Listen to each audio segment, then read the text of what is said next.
Hello, all. We're just about getting ready to. We're not just about getting ready. We're getting ready to start the Gestalt IT rundown here. It's your weekly look at the IT news of the week. I have Ken Nalbone communicating with me across cyberspace. So, Ken, are you ready to get the show on the road? I am ready. I've been All right. waiting all day for this. We aim not to disappoint. So, let's get it started right now, or as soon as my music decides not to crash.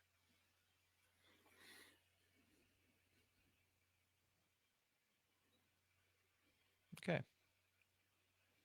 Having a minor technical glitch here. Time to do the old kill the app routine. Yay, soundboards. All right. Getting started now. Three, two, one.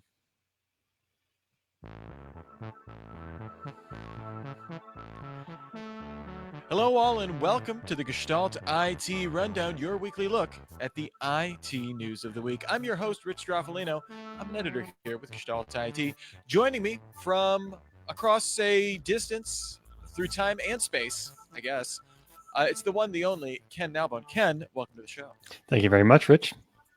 I appreciate you making the temporal journey. What do you say we get started with the show? We do a little segment I like to call News or Not. It's where we have a bunch of news items, and I need Ken's help to determine if they're really newsy or just kind of something to throw out there. So let's get it started, Ken. Are you ready?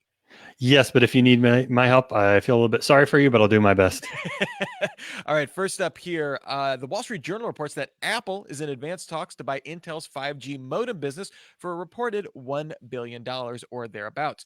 This would include their patent portfolio and any staff in the business unit. There was already some rumors that when Intel announced a few months ago that they were kind of shutting down this business unit and weren't going to be pursuing it, that a lot of their staff had kind of defected over to Apple, or not defected, had been poached, or there's a less derogatory term, we're now working for Apple. The report has also said the source has said that sources say Intel's smartphone business loses about $1 billion a year. So breaking even, I guess, this year. News or not here, Ken? I think it's news. Apple likes to control as much as it can in its supply chain and integration in their hardware and software, and this gives them another opportunity to do that. I can think of very few companies that could buy Intel's modem business simply for their own use rather than to resell it, other than Apple. So, it seems like it could be a good fit, and I'm surprised to hear that supposedly they lose $1 billion a year in the iPhone business unit. Did I hear that correctly? I guess when you're looking at in terms of maybe long-term investment, R&D, and just not maybe seeing that payoff. I mean, if Apple is a giant customer, but if they're your only customer, maybe that, I mean, clearly wasn't enough to sustain Intel's business, especially in the light of the Qualcomm settlement. So very Mm-hmm. interesting there. Uh, hey, there's the new Slack. They're usually the makers of semi-useful team messaging services and garbage desktop apps, but they released a new app for the desktop while still built on Electron, which I have my issues with.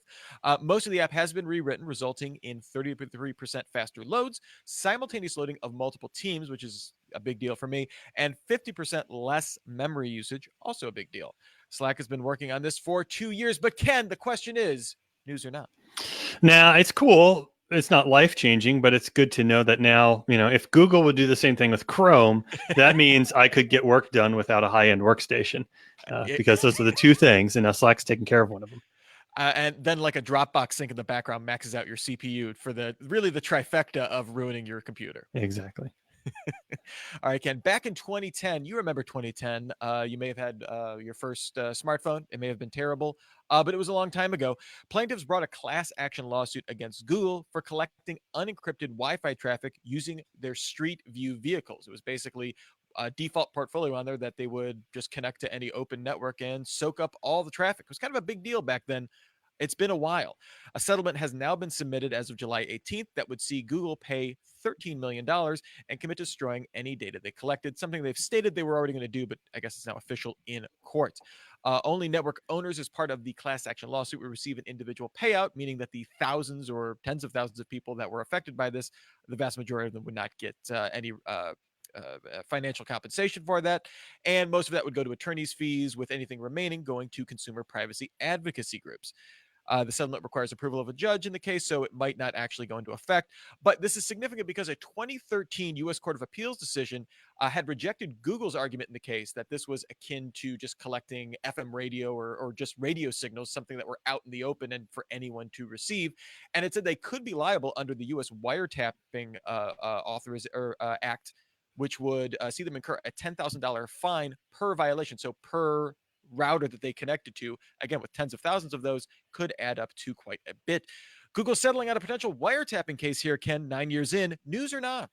Not really. It's a very meager settlement. I don't know what the U.S. Court of Appeals based their decision on. I'm kind of in agreement with Google. They were collecting unencrypted Wi-Fi traffic.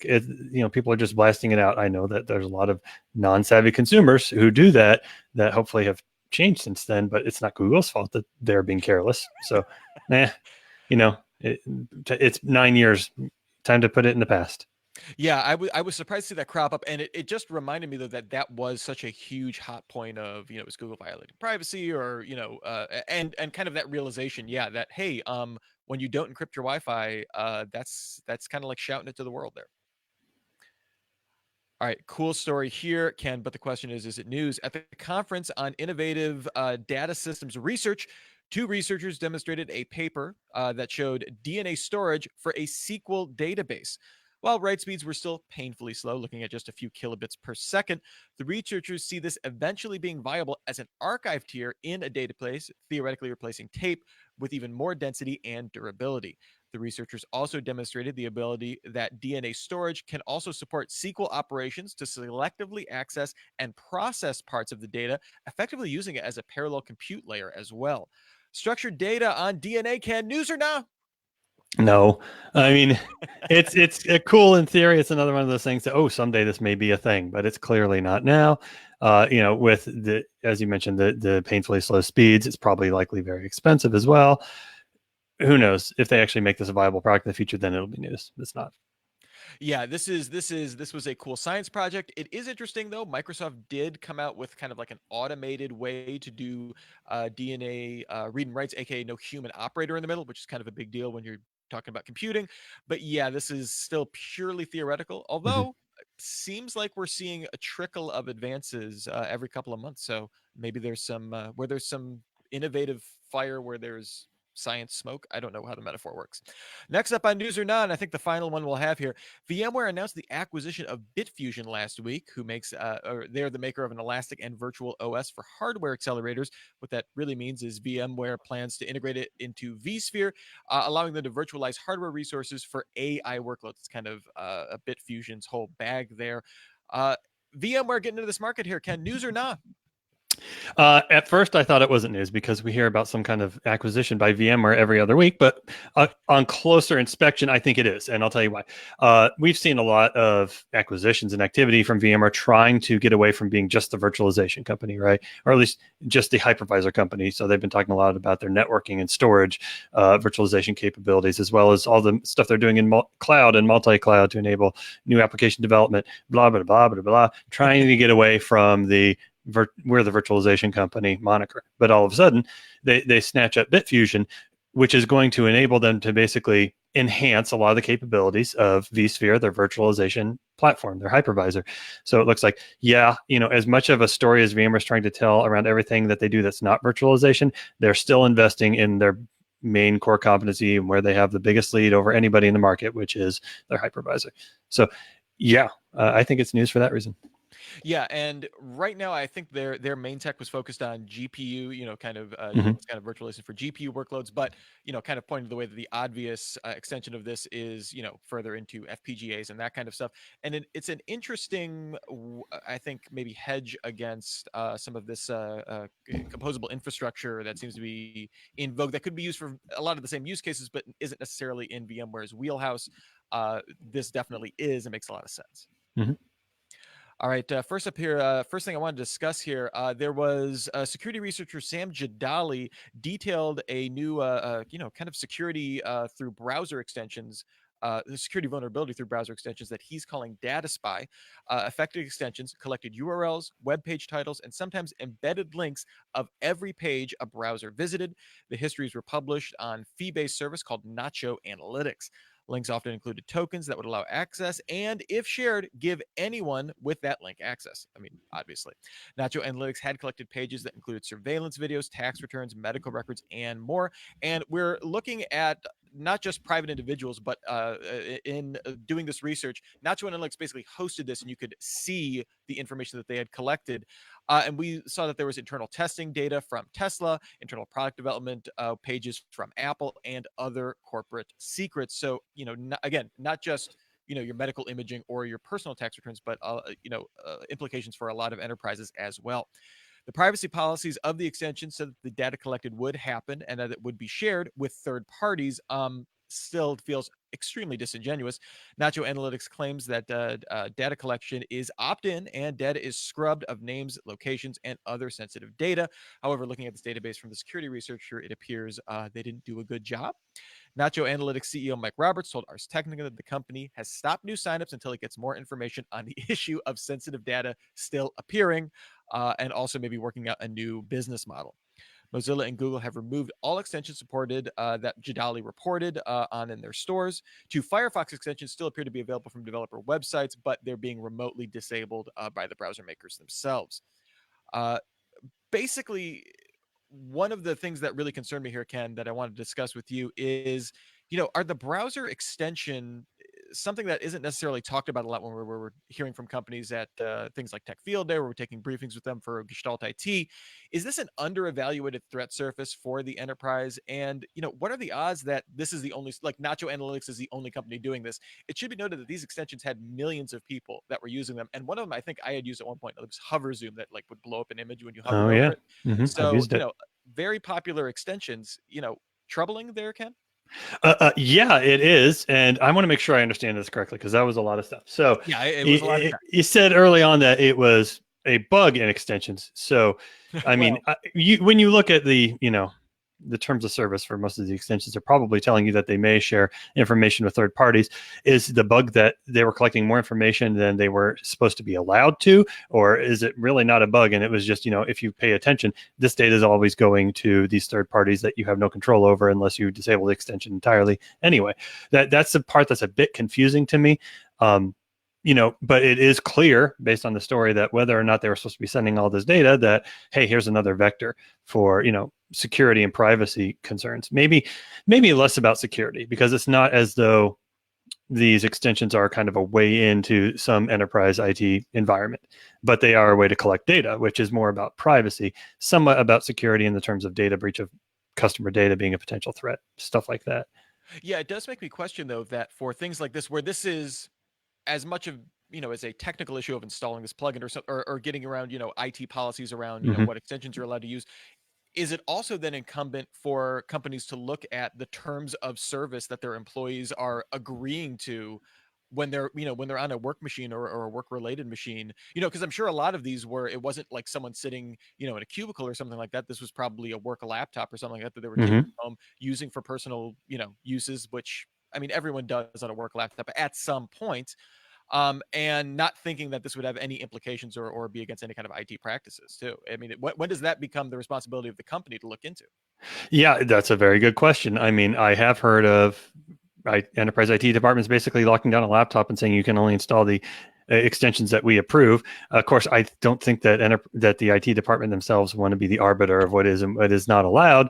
They'd really like it if they could just pass it along to somebody in a compliance or legal department and say, hey, check this out, make sure it's okay from a data collection standpoint or whatever the terms are. We're okay with it technologically. We just want to get approval from somebody that's not us being the cops. Because I mean, who wants that, right? I mean, that's just more work for somebody, which is kind of a pain, which is kind of why maybe many shops aren't doing this, but they probably should. I mean, you need to know what's happening on your devices, right? And so it presents a conundrum. It just presents another thing that people have to worry about now when it comes to controlling what's going on their network, on their laptops and their devices, all that kind of stuff. Boy, I'm so glad I'm not a sysadmin anymore when I hear about stuff like this. Yeah, I mean, it really makes you think that it's a thankless task when you can be up on everything and all of a sudden something you think, I think it's especially disconcerting because these extensions come from something that looks like an app store. I mean, it is the Chrome extension store, or the Firefox extension store, or whatever like that. And I think maybe our experience with Apple's app store, which is very locked down and it seems less prone. They've had certainly data leak issues. That I'm not saying they're exempt from it, but they seem less prone to those kind of issues. And I think maybe that gets us into a false sense of security when dealing with Hmm. other app stores that aren't quite as stringent. Yeah, absolutely. I've seen it time and time again. Pretty much nobody's as stringent as Apple's App Store. Yeah. Whether you're talking about apps on other phones or now browser extensions. It's one more thing to worry about, by the way, for all you sysadmins who are adding this to your list now. Happy Sysadmin Day, which is Friday, July 26th. Just kind of pointing that out there. Nobody ever wished me a happy Sysadmin Day when I was doing the job. So I want to tell everybody out there, happy Sysadmin Day. I'm thinking of you this Friday. Well, it wasn't a happy day for Equifax as the U.S. Federal Trade Commission announced a settlement with the company over their very reported 2017 data breach that exposed personal and payment information on 147 Americans, Canadians, and British nationals. Equifax agreed to pay at least $575 million as part of a penalty, submit to third-party assessments every 2 years, and invest $1 billion to improve their overall security. The fine would reach up to $700 million with up to 420. The big variable is 425 million being allocated to compensate consumers and pay for credit protection services. So that amount can be a little variable. Definitely going to be paying 175 million to 48 states as part of various lawsuits that they have with them to settle those cases, and $100 million to the U.S. Consumer Financial Protection Bureau because I guess they just like money. The settlement makes this the largest fine levied by the FTC in this kind of case and represents up to 20% of Equifax's 2018 revenue. So a not insignificant amount for Equifax. Mm-hmm. I am certainly not saying they don't deserve that or more. But the interesting thing here is the FTC issuing bigger fines than would theoretically be allowable under GDPR here, Ken. Surprised to see that in the US? Uh, I don't know if I am surprised. Generally speaking, I sometimes feel consumer protections are not as strong here in the US as they are in the EU now, thanks to GDPR. And Mm-hmm. when I first saw this story, I thought 700 million does not seem very big compared to the amount of damage Equifax Yeah. did in this breach. And then I saw that number and I realized, oh, wow, I didn't realize GDPR would be so limiting to the fine that could have been levied against them if they were subject to to a law like that. But this was a big deal. And who was it that fined Facebook very recently for their breach? I guess it wasn't the FTC, but that was like It was the FTC. It was, I think, when they said this was a record fine. I think because Facebook's case was like a further violation of a previous investigation, they qualified it differently in the total amount of okay, fine for the record. So I think that's the discrepancy there. because that was a $5 billion fine, and given that, I think that this breach is a way bigger deal, and this certainly warranted a higher fine. I mean, because these companies have information that's gathered essentially without the consent of consumers and without any control over that data, except if you choose to opt out of using credit in your life, that's pretty much your only way out of that. And how are you going to do that? I mean, you need it to have a place to live, whether it's a house or an apartment. You need it to get a cell phone. You need it to do just about everything. So you have no choice. And then something like this happens, totally out of your control, nothing you could do to prevent it. Yeah, I kind of would have expected to see a higher fine, or maybe not expected. I would have thought that a higher fine would have been justifiable. Yeah, or yeah, some kind of control because yeah, you're absolutely right. I mean, the thing with any of these big tech companies is, I mean, you can always say there's theoretically competition, right? You could use another social network. You're not strictly tied into using Facebook, and you can, kind of vote with your feet and leave the platform if what they're doing is so odious to you or something like that. Obviously, there are ways that Facebook has you locked in so many different ways. They're wonderful like that. But when you're dealing with a credit agency, yeah, you really have no recourse as a consumer. And maybe that's why, as a percentage, this fine is so relatively high, is kind of maybe a recognition of the fact that they don't exist. But it is kind of it's not a too big to fail, but from a business to business perspective, the business that's buying credit information from Equifax really doesn't care, because as long as that information is accurate, they really don't care that there was this big data breach. Yeah, it maybe looks bad to do business with Equifax 3 months after the breach, but 2 years later, I mean, who cares, right? As long as the Mm-hmm. information's good and you can make business decisions based off that. And to be clear, I don't think that Equifax is too big to fail because they're not the only credit bureau out there. And even if somebody decided that, well, we need a big three, I bet somebody else would pop up in Equifax's place if Oh, the fine would be so big that they could not remain in business anymore. I'm sure Facebook has enough information that they could gladly step into those shoes if There you everyone go. were to freak out New at them. Facebook BU coming up. Some interesting news here from Microsoft. They announced that they will invest $1 billion in OpenAI to help develop artificial general intelligence that can be applied to widely distributed economic benefits. As part of the investment, the two companies will develop new AI technologies for Azure. So, pretty much table stakes with any kind of investment there. OpenAI will train and run AI models on Azure. Cool, I guess. The big thing here that I thought was really interesting is that OpenAI will license technology to Microsoft to commercialize and sell to partners. Feels really significant to me. Microsoft has been making a lot of investments in AI recently, and this is just the most recent. But how big is it that they will be the commercial front end for a prominent AI research company? If anyone's not familiar, OpenAI is one of the dozens upon dozens of startups that Elon Musk has founded and is CEO or something like that of. Uh, and definitely has a lot of credibility as a prominent AI researcher. So, Ken, big deal for Microsoft to get this kind of deal? I think it's a bigger deal that it's going to enable AI workloads to run for them to have more AI enabled services in Azure, frankly, because that's Mhm. that's where they needed to catch up, right? Lots of that going on with Google. I think they had a lead. It's one of the few places that Google had a lead in their cloud over Azure. It was their AI services, and that goes for AWS as well. This is the kind of thing where businesses want to invest in AI as a service and not develop it and have to manage it on their own. They just want to consume it so that they can put it to use for new applications. That's exactly what the cloud is for. That's exactly why Azure needs a compelling AI offering to bring in those customers. Yeah, and that's a place where I think a lot of people see Google as having a relative lead, even though they're a distant third, kind of in the public cloud space. They've certainly made a lot of hay in that specific regard. So obviously, Mm-hmm. Microsoft not wanting to fall behind there. All right, Ken. Yeah.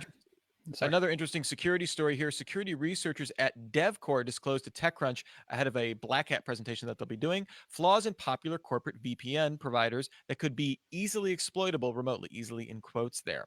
They cited flaws in SSL VPNs from Palo Alto Networks, Pulse Secure, and Fortinet, which allowed them to compromise VPN servers without any authentication credentials. The details of the Palo Alto one were the only ones that got into a lot of detail in this initial disclosure. I'm assuming we'll hear more at Black Hat, but that exploit effectively allowed them to use any simple format string flaw, essentially just putting in nonsense characters to crash the VPN server and allow for further exploitation from there. So really, to get that started, just required a bunch of gobbledygook, I guess. All three named vendors have rolled out updates after being contacted by the researchers, so they was responsibly disclosed. Although the report notes that Palo Alto Networks didn't immediately publicly disclose that they had patched that, they just kind of rolled out a silent update at first. The flaw comes after Homeland Security issued a warning in April of major security vulnerabilities in corporate VPNs, and I think this is might have spurred this initial research from DevCore.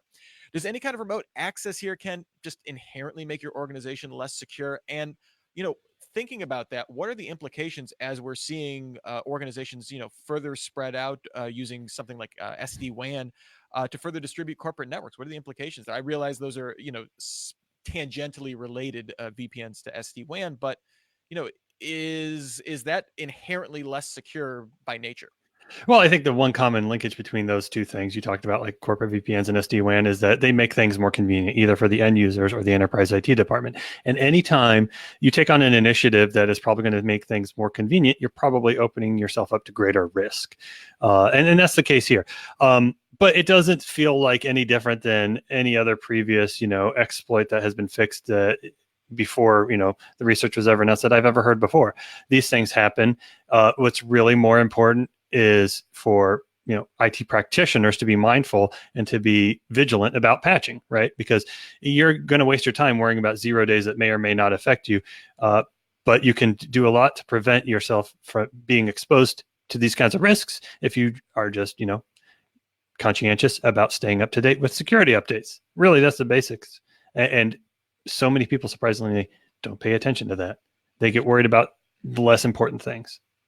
Well, and that's certainly a lesson that Equifax could have learned and maybe saved themselves a little bit of scratch and reputation Precisely. as well. A good And callback. And speaking of that, we were kind of security heavy on this one. There was actually a data breach study by IBM. They do this annually. It's the cost of data breach report, and they found that the average data breach cost increased 12% over last year, looking at a 5-year tail, and now averages $3.92 million. For that's for all businesses overall. For smaller businesses, less than 500 employees, that average now exceeds $2.5 million.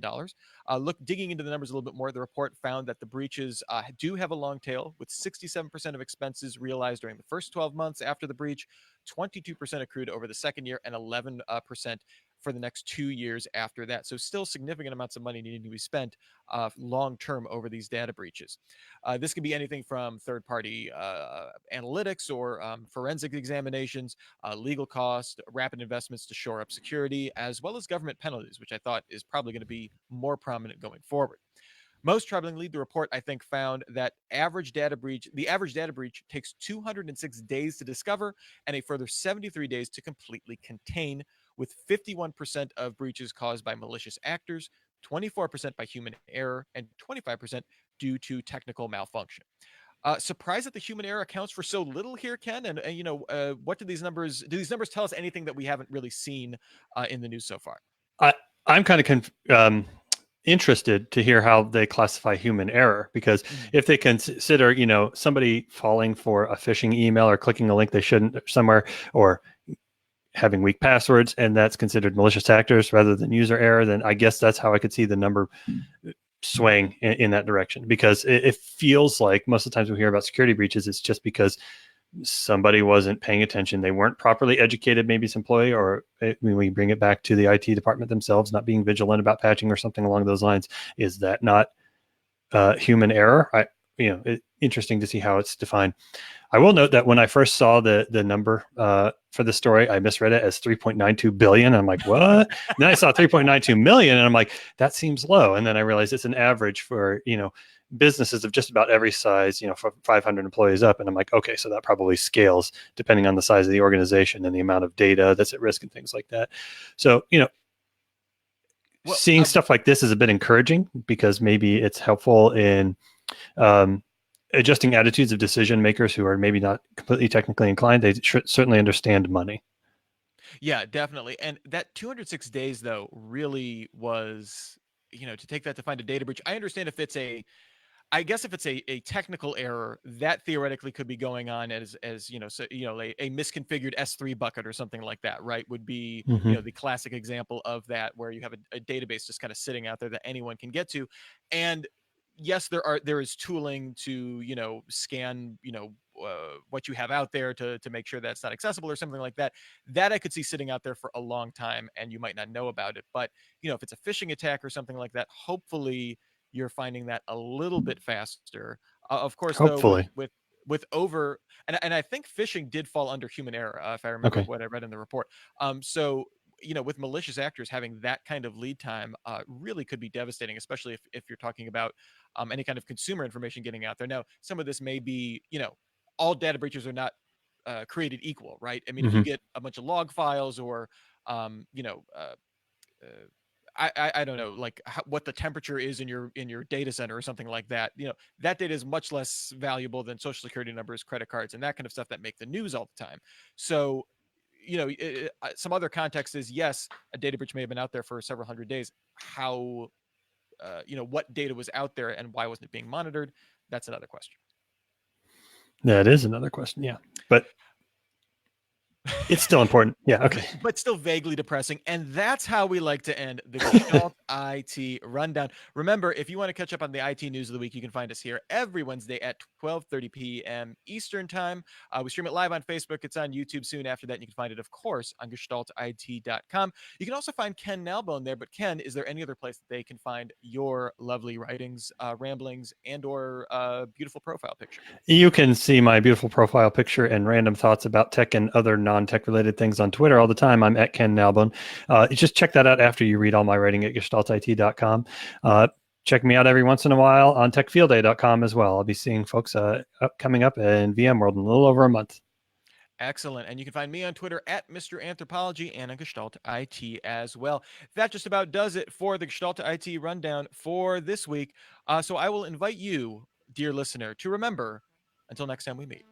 Have a super sparkly day.